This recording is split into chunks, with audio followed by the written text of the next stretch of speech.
Hello, possibility seekers. It's me again, and I've got an interesting guest today. So, supply chain? What? What does that even mean? Okay, let me tell you a little bit about our special guest.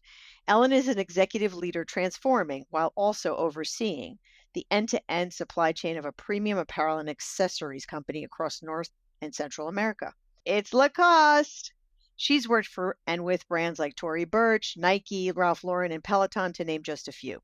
With over 18 years of experience in global logistics and retail, she has a proven track record of delivering operational excellence, customer satisfaction, and profitable growth. Ellen is passionate about improving the efficiency and effectiveness of supply chain operations, leveraging data driven insights, process engineering, and best practices. She's also committed to fostering a culture of collaboration, innovation, and diversity among her team and her partners. As a board member at the Transportation and Supply Chain Institute at the University of Denver, she also enjoys sharing her knowledge and expertise with other leaders and professionals in the field, which is why I wanted her to come on today. Hello, Ellen. Welcome. Thank you for having me. Yeah, so tell us a little bit about your job. Describe for those who are listening, supply chain. We hear all this when COVID was happening. Everybody said it, but I don't think they knew anything what does it mean, So tell us a little bit about that. Yes, I'd love to. So I am responsible, along with my amazing team, of getting product from point A to point B efficiently in the most cost-effective way. And so I'm responsible for all of the international shipping, the warehousing, the customs, the fulfillment, and the final delivery, whether it's to wholesale customers like a Macy's or direct to consumer when you're ordering our online or our stores, our boutiques and our outlets throughout the US, Canada, and Mexico. So the last time I placed an order to get my husband a cute little golf shirt, you made it happen. I hope you enjoyed it on the greens. He did. It looked really good, pink, I have to say. So so this what impacts your business? Like everything impacts your business, right? Everything impacts the business from weather related hurricanes and tsunamis, elections, tariffs, everything and in between, strikes, union strikes. We all remember UPS last year with the possibility, union workers on the coasts at the terminals going on strike. Other countries, world leaders, it's everything and everything. And now we can put global pandemic on our bingo cards. Oh my God. I tell you what, I hope we never have to check that box ever again. How did you come to this career? I find it fascinating. So I didn't come to it through college. There are now supply chain degrees. Most universities have it as a major. I'll try not to date myself. That wasn't a thing. Oddly enough, my whole family is in supply chain. My father, my sister, my brother-in-law. And so I stumbled into it after I graduated. I didn't really know what I wanted to do. I used part of my dad's network to get a business analyst job. I didn't even know what that meant. So I learned from the ground up from some great leaders who I work with today. It started in the warehouse. I did pick pack, operation management, inbound, outbound, account management, and just kind of worked my way through some amazing companies that I'm still a consumer of today. And that's where I got to from this girl who didn't know what she wanted to do, picking and packing in a warehouse in South Georgia. Where'd you grow up again? I forgot. You told me, but I forgot. So I grew up all over the place. I'm from Plymouth, Massachusetts originally. Atlanta's home. My dad was in supply chain for multiple years, merchandising and logistics, and we grew up moving all over the US and Canada. New York City is home today, but I've been in Oregon, North Carolina, California as well. So what do you love most about your job? I love that I get to interact with different cultures. I'm working cross-functionally through many countries, and that's the best part of my job, and I think it's helped me grow as a person. I've been all over the world with my job, so very fortunate. I've been able to see all different aspects of life and to understand how things move. And so that's the very best thing, and I'm still doing it today. Get down into the weeds with us for a little bit. Where have you been? Like, where have you been this year, last year? before after COVID, I gotta say, right? And what did you learn from those cultures in the countries that you were in? Because that's a passion point of mine. So Yeah. So I have a team in Mexico City and I have a team in Montreal, a team in North Carolina and New York. And so I'm spending a lot of time in Mexico City. We're transitioning a warehouse. And this is really the first time I'm watching a team with teams from France and the US come together to make something really great for our consumers directly in that country. I've learned everything from where the factories are in South America throughout my career, in Southeast Asia, going to parts of countries where are not touristy and really see how people live and really see what drives people. And when you pick up a shirt or you pick up a shoe from somewhere, to have that mindset of how it was made and who made it really puts it into perspective and gives you a little more appreciation to the product. it's true. Do you find yourself kind of attracted to brands that you know their backstory to now as a result of it all? I am. I'm one of those consumers. The brand has to meet my morals and ethics. And I feel that way about a company I work for. We work so many hours at work. And, I have to be not only passionate about the role and passionate about what I'm doing, but I have to be passionate about the brand and what they stand for. And I've been very fortunate to be able to work at those companies that have the same passion and morals. We really take the time to source properly. We really take the time to make sure the quality of the brand and the quality of the product matches what we're advertising. That's a unique specialty that we have, and a unique specialty that the other brands have that I worked for. Yeah, no, you worked for some great, great brands. I have tremendous respect for all of them, and they do have a moral compass from what is reported. And so for you, that's a primary thing. Like you wouldn't go work for, I can't say it out loud, but some name that's long time with a number, for instance. Did I say that out loud? I didn't say it though. That's nice. And so that's great. I think working with and for companies that align with your value system is really important. It's funny because I talked to Véronique Gabet, which we met at that event that you and I met at. She has the same criteria. If she doesn't feel that she's aligned with the value system of the company, she's not about it. So what's the most challenging about your what you do? And I can only imagine what you said a couple of years ago. I'll pick two topics that are very challenging. One is the global economy and the what's going on in the world, the unrest. Everyone's having an election year. It feels like that makes me think about how we will ship, inflation, tariffs, how much harder it will be for my amazing customs manager to make sure we're doing things correctly. This is a big concern. Another topic is getting the buy in of the whys. I tell my team we can control timely updates. That's it. We're not flying the planes. We're not behind the vessels, although some people think we are. We're not the truck drivers who are driving the product to where it needs to go. We can provide timely updates.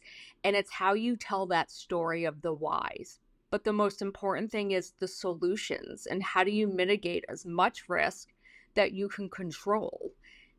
And it has to be enough. And it not only always is. But that's the biggest difficulty right now.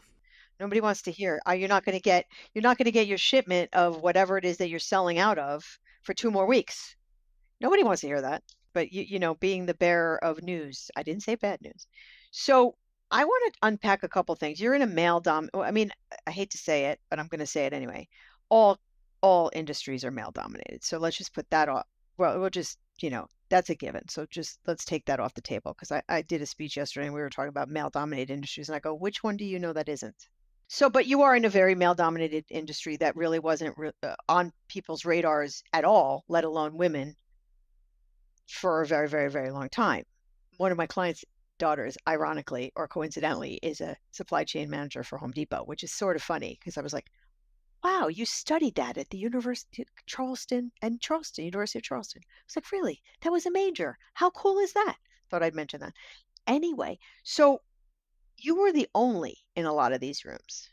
I want you to tell me more about being the only woman in the room and how that has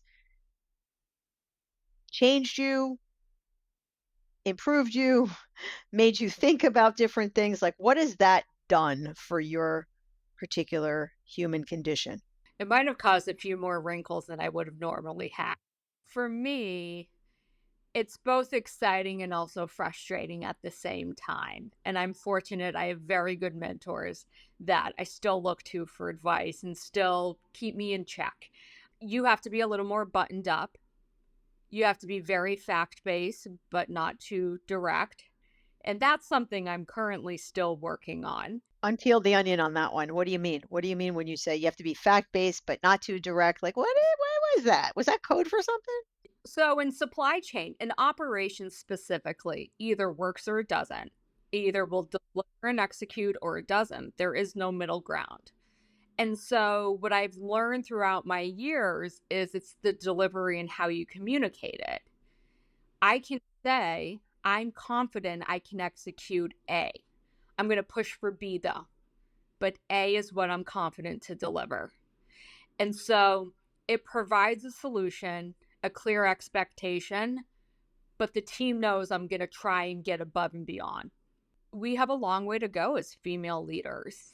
And I try to lead with empathy. I tell my team, when you're in the office, you're in the office. When you're out of the office, you are out of the office. I have to make sure my team's set up for success because in return, I'm set up for success. And then the customer and the businesses. And so it's my job to make sure we have appropriate coverage. We have appropriate training and documentation.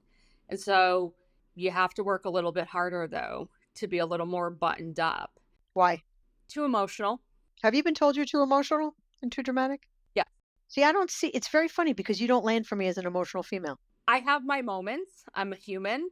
I try to be fact based. I've had people tell me I'm too buttoned up and too fact based, which I laugh at because shouldn't I be? Shouldn't we all be?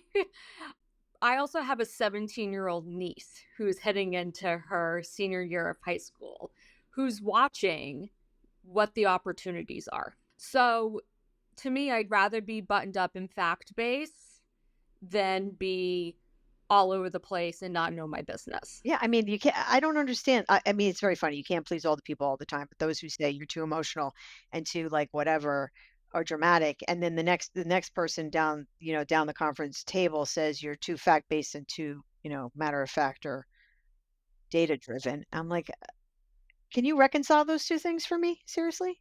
You're not going to be everyone's cup of tea. You're not going to please everyone. The biggest win is having a leader who supports you when you're not in the room. Tell me more about that because I think our listeners really want to hear more about that. That shows support and that shows alliance as well as trust.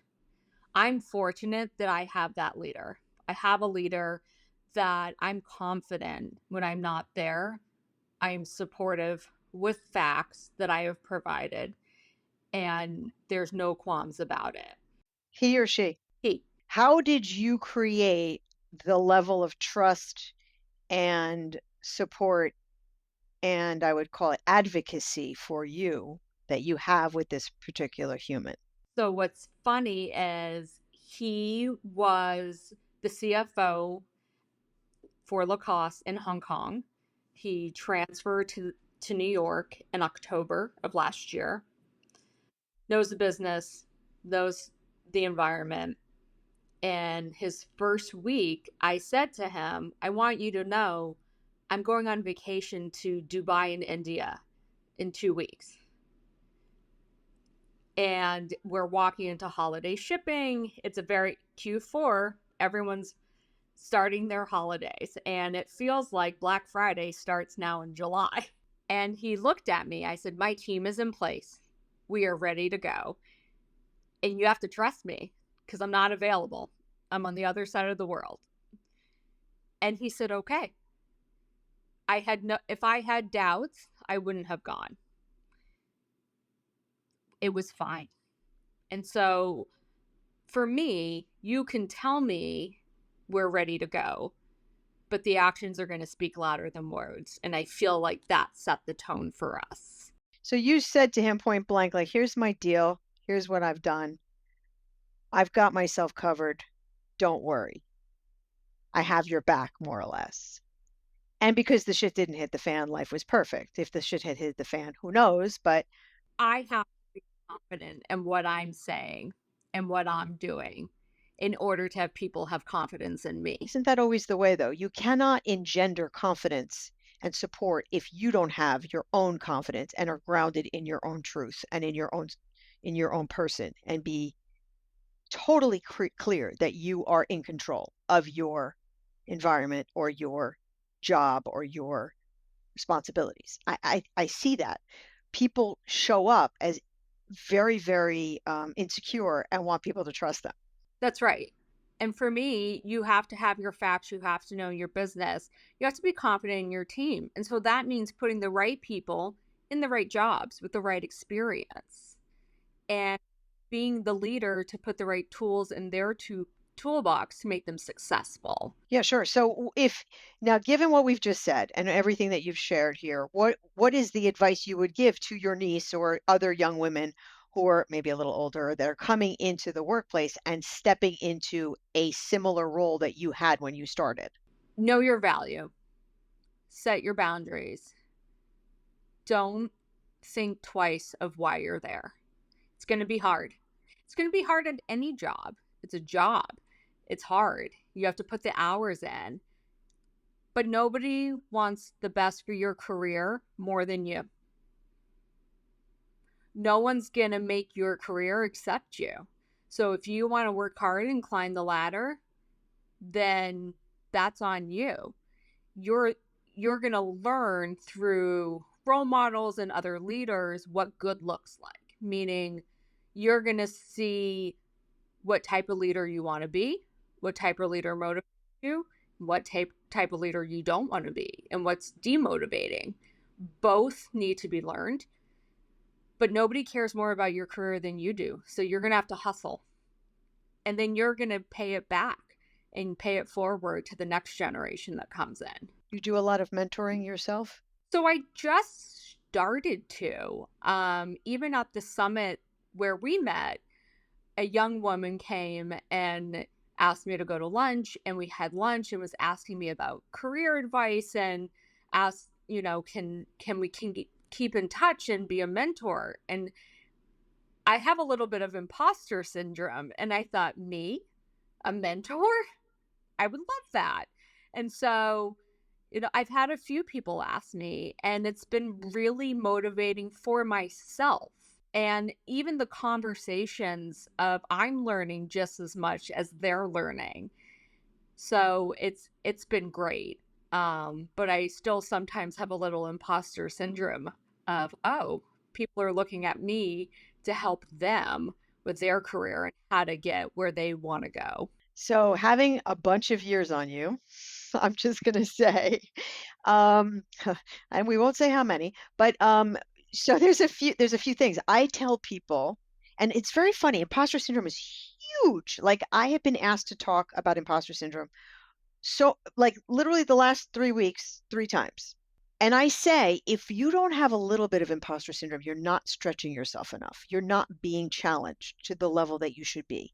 So if you are fully locked and loaded in your job, in your presence, in your environment, everything, you're too comfortable, you're not growing. So let's embrace imposter syndrome and let's appreciate that imposter syndrome means you're being challenged and you're growing and you're learning new things and you're uncomfortable. Be comfortable being uncomfortable. That's what I would leave people with on imposter syndrome. First thing. Second thing is it's a continuum.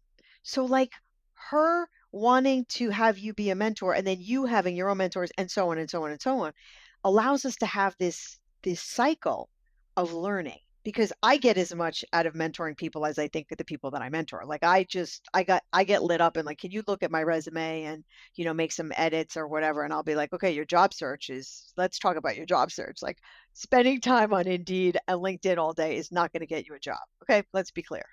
So it's very fun for me to do that. But then, and stuff that they don't know, and then you have people that don't know. Yeah, so it's embrace that imposter syndrome, girlfriend.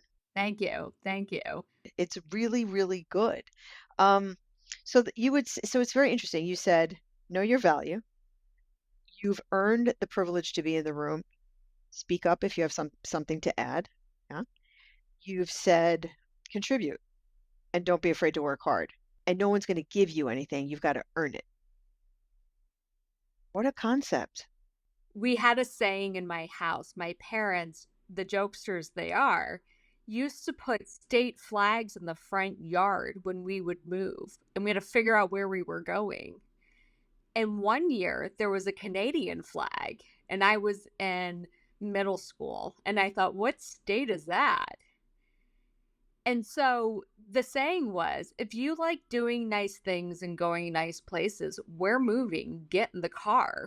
Because my father was climbing the ladder and building his career and working hard and hustling so that we had the privilege of reaping his rewards. We say that statement all the time, even today. That's awesome.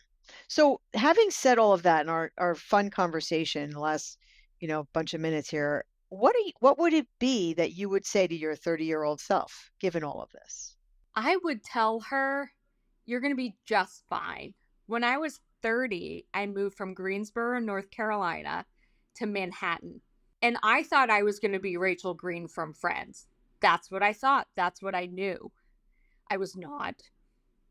My boss would invite me to lunch meetings because I couldn't afford rent and lunch. And I would take the lunch home. And I can remember looking for an apartment, which you need to make like 4 times your salary up front. I can remember being at the airport, flying home to North Carolina, crying to my dad. I couldn't afford to take the job. And he said, Elle, you're going to be just fine. And in my head, I thought he was going to help me financially. And that's not what he meant. And I learned that the hard way. But you become a little scrappier, right? And I went to a lot of lunch meetings and took a lot of notes so I could have lunch and dinner in the same day. And it was great. I loved the city and I adjusted. I'm just cracking up so bad because it's funny and it's the shit we did. Sorry. Yeah, but I'm fine. I am okay. I have a great career that I'm passionate about. I made some great friends that were first peers and colleagues. I've got to work at some amazing companies that I love and travel all over the world. And today I can have lunch and dinner and pay my rent. Yay! So that's great. You know what's very, very interesting about what you just said?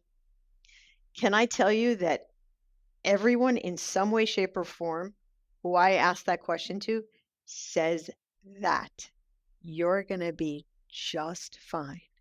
And it's this stress that we have, and it's this, oh my God, I'm never going to amount to anything. Fill in the blanks. I am not blank enough, whatever that is.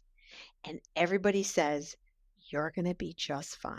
Well, when the imposter syndrome creeps its ugly head again, think about you're going to be just fine because if I asked you that question at 60, you're going to tell your 40-year-old self the same thing or whatever the age difference is. And it just keeps going. So I would say embrace it and know that you're going to give yourself your own advice. So don't worry about it. How's that? Thank you. Thank you. So what do you want to leave the listeners and our viewers with if there's anything else that you haven't been able to say in our convo here, what would it be? I would say, take the risk. Take the risk. What do you have to lose? The only thing you have to lose is regret. Take the job that makes you uncomfortable. Move to the state or country you've never been to. Take the risk. You can always come home. wherever a home is. Love it. I love it. That is great, great, great advice. Thank you, Ellen Kapiloff. This has been so much fun. Thank you for listening. Thank you for tuning in. Thank you for watching. Whatever your preference is, we really appreciate you. Please sign up for the pod. Tell us you like us. Give us some feedback. We want to hear from you. Talk to you soon, possibility seekers. Thank you so much for listening to Possibilities with Monique DeMeo, where we unpack life as a female mover and shaker. If you like the show, please consider liking it, or better still, subscribing to it and leaving us a rating. It truly does help. Also, you can pick up my book, The 7 Secrets to Creating a Life You Love, a practical guide for women in leadership. You can find the book, other episodes of this podcast, and how to stay in touch at moniquedemeo.com. DEMAIO. I look forward to seeing you again soon. With gratitude, Monique.